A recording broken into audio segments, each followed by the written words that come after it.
Hi friends, നമസ്കാരം.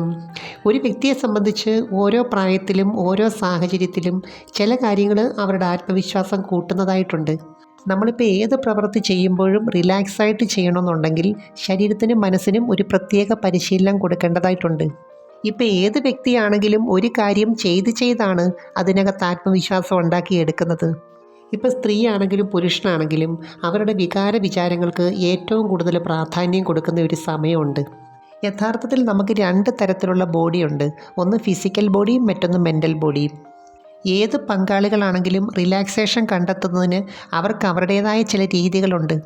അപ്പം ഞാൻ ഇന്ന് പറയുന്നത് ബന്ധപ്പെടുന്നതിന് മുമ്പ് പങ്കാളികൾക്ക് ചെയ്യാൻ പറ്റിയ ഒരു മസാജ് രീതിയെക്കുറിച്ചാണ്. അതിനു മുമ്പ് ഈ ചാനൽ ആദ്യമായിട്ട് കാണുവാണെങ്കിൽ ഒന്ന് ലൈക്ക് ചെയ്യണം, സബ്സ്ക്രൈബ് ചെയ്യണം, ഷെയർ ചെയ്യണം കേട്ടോ. ഇപ്പോൾ പങ്കാളികൾക്കാണെങ്കിലും പരസ്പരം ആകർഷണം തോന്നുന്നതിൻ്റെ പിന്നിൽ പല ഘടകങ്ങളും പ്രവർത്തിക്കുന്നുണ്ട്. രണ്ട് വ്യക്തികൾ തമ്മിൽ ഒന്നിച്ചു കഴിയുമ്പോൾ പലതരത്തിലുള്ള മാനസിക അവസ്ഥയിൽ കൂടെ കടന്നു പോകുന്നത്. അതുകൊണ്ട് തന്നെ എത്ര സ്നേഹമുള്ളവരാണെങ്കിലും എപ്പോഴും ഒരു പോസിറ്റീവ് വൈബ് ഉണ്ടാകണമെന്നില്ല. ചില ദിവസങ്ങളിൽ പരസ്പരമുള്ള ആകർഷണം കുറവായിരിക്കും, ഇതിനൊരു മൂഡ് കിട്ടുന്നില്ല. ചിലർക്കാണെങ്കിൽ മിക്കവാറും ദിവസം ഒന്ന് തുടങ്ങിക്കിട്ടാനാ പാട്, വല്ലാത്തൊരു സ്റ്റാർട്ടിങ് ട്രബിളുണ്ട്. അതിൻ്റെ പ്രധാന കാരണം ശരീരത്തിനും മനസ്സിനും റിലാക്സേഷൻ കിട്ടാത്തൊരു മൈൻഡ് സെറ്റാണ്, അല്ലെങ്കിൽ ഒരു ലൈഫ് സ്റ്റൈലാണ്.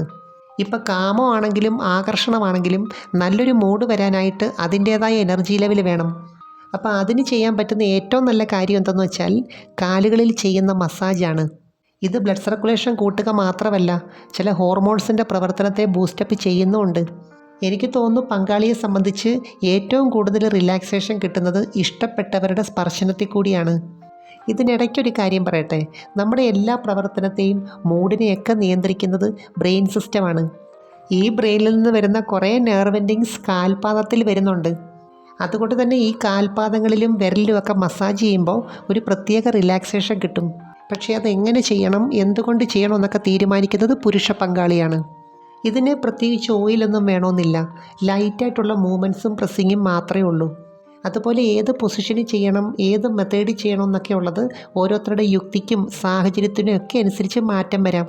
കാരണം ഈ സമയം പങ്കാളികളാണെങ്കിലും അവരുടെ ഫാൻറ്റസിക്കനുസരിച്ച് ഓരോ റോൾ മോഡൽ ചെയ്യാറുണ്ട്. ഒരുപക്ഷെ രണ്ട് അപരിചിതരായ വ്യക്തികൾ കണ്ടുമുട്ടുന്ന പോലെ പെരുമാറാറുണ്ട്. ചിലരെ സംബന്ധിച്ച് അവരുടെ ലൈഫിൽ ഒറ്റ പങ്കാളിയെ ഉള്ളെങ്കിലും ഫാൻറ്റസി 100 കണക്കിന് കാണും. അപ്പോൾ പാദങ്ങളിൽ കുറച്ച് സമയം ചെയ്തിട്ട് വേണം മുകളിലേക്ക് പോകാൻ. അപ്പോൾ ഇവിടെ ഓർക്കേണ്ട പ്രധാന ഒരു കാര്യം, പങ്കാളിയുടെ മനസ്സിൽ അല്ലെങ്കിൽ നമ്മുടെ മനസ്സിൽ ഡിസ്റ്റർബൻസ് ഉണ്ടാക്കുന്ന ഒരു കാര്യം പറയുകയോ ചോദിക്കുകയോ ചിന്തിക്കുകയോ ചെയ്യരുത്. അതുപോലെ കാഫ് മസിൽസിൻ്റെ ഭാഗത്ത് തൊടയുടെ ഉൾവശത്തൊക്കെ ധാരാളം പ്രഷർ പോയിൻറ്റുകളുണ്ട്. നമ്മുടെ കാലിൻ്റെ പ്രധാന മസിൽസായ ക്വാഡ്രീസെപ്സ്, ഹാംസ്ട്രിങ്സ്, അതുപോലെ കാഫൊക്കെ നന്നായിട്ട് റിലാക്സ് ചെയ്യുമ്പോൾ ഓട്ടോമാറ്റിക്കായിട്ട് എനർജി ലെവൽ കൂടും. ഇത് നമ്മുടെ മനസ്സിനെ നന്നായിട്ട് റിലാക്സ് ചെയ്യിപ്പിക്കുന്നുണ്ട്. അതുകൊണ്ട് പങ്കാളി ഒരു പ്രത്യേക മൂഡിലേക്ക് പോകും. തന്നെയല്ല, ഇങ്ങനെ ചെയ്യുമ്പം അവർക്ക് കുറച്ച് സ്നേഹം കൂടുതൽ തോന്നും, ഒരു ഇൻറ്റിമസി തോന്നും. കാരണം മറ്റൊന്നുമല്ല, ഈ സമയത്ത് സന്തോഷത്തിൻ്റെ ഹോർമോണായ എൻഡോർഫിൻ, അതുപോലെ സ്നേഹത്തിൻ്റെ ഹോർമോണായ ഓക്സിറ്റോസിനൊക്കെ കൂടുതലായിട്ട് പ്രൊഡ്യൂസ് ചെയ്യുന്നുണ്ട്. അതുപോലെ മുട്ടിന് മുകളിലേക്ക് ചെയ്യുമ്പോൾ കുറച്ച് ലൈറ്റായിട്ട് മതി, പ്രത്യേകിച്ചും തൊടയുടെയൊക്കെ ഭാഗത്ത്. ചില പ്രത്യേക സമയങ്ങളിൽ സ്ത്രീ പങ്കാളിയെ സംബന്ധിച്ച് അവരുടെ മനസ്സ് കേന്ദ്രീകരിക്കുന്നത് ഇതിൻ്റെ ഉൾവശത്തായിരിക്കും. അതുപോലെ ചെയ്യുന്ന സമയത്ത് 2 കൈകൾ ഉപയോഗിക്കണം. വിരൽ കൊണ്ട് ചില സ്ഥലങ്ങളിൽ സ്ട്രോക്ക് കൊടുക്കുകയും വേണം. അതുപോലെ ഈ ഒരു രീതി ഒരുപക്ഷെ എല്ലാ ദിവസവും ചെയ്യാൻ പറ്റത്തില്ല, ചെയ്യുന്ന ദിവസം കുറച്ച് സമയം കൂടുതലെടുക്കണം. ഇപ്പം നമ്മൾ കാമപരമായിട്ടുള്ള എന്ത് കാര്യം ചെയ്താലും അതിൻ്റേതായിട്ടുള്ളൊരു സാഹചര്യം സൃഷ്ടിക്കേണ്ടതായിട്ടുണ്ട്. ഇപ്പോൾ ഒരു കാര്യം ചെയ്യുമ്പം വീണ്ടും അത് ചെയ്യാൻ തോന്നുന്നത് എന്താ? അതിനകത്തുനിന്ന് എന്തോ ഒരു റിലാക്സേഷൻ അല്ലെങ്കിൽ എന്തോ ഒരു ത്രില്ല് ബ്രെയിന് കിട്ടുന്നുണ്ട്. അതുപോലെ എന്തെങ്കിലുമൊക്കെ പ്രശ്നമുള്ളവരാണെങ്കിൽ ശരിയായ രീതി ബന്ധപ്പെടാൻ പറ്റുന്നില്ലെങ്കിൽ ഈ ഒരു മെത്തേഡ് ഒരു പ്രത്യേക രീതി ചെയ്യാം. കാരണം കാലുകളുടെ മസിൽസ് എല്ലാം റിലാക്സ് ആകുക എന്ന് പറഞ്ഞാൽ നമ്മുടെ ഹോൾ ബോഡി റിലാക്സ് ആകുന്നതിന് തുല്യമാണ്. ഇതുമായിട്ട് ബന്ധപ്പെട്ടിട്ടുള്ള എല്ലാ ക്രിയകളും ചില പങ്കാളികൾ നല്ല രീതിയിൽ ആസ്വദിക്കാറുണ്ട്. നമ്മുടെ ശരീരത്തിൻ്റെ ഒരു പ്രത്യേകത എന്താണെന്ന് വെച്ചാൽ, മനസ്സ് ഏത് ഭാഗത്താണോ കൂടുതൽ കേന്ദ്രീകരിക്കുന്നത് അവിടെ കൂടുതൽ വികസനം ഉണ്ടാവും. കാരണം മറ്റൊന്നുമല്ല, അതുമായിട്ട് ബന്ധപ്പെട്ട ക്രിയകൾ കൂടുന്നു, അതുകൊണ്ട് തന്നെ രക്തയോട്ടം വർദ്ധിക്കുന്നു. മാത്രമല്ല ഇതുമായിട്ട് ബന്ധപ്പെട്ട ഹോർമോണുകൾ കൂടുതലായിട്ട് പ്രവർത്തിക്കുന്നുണ്ട്.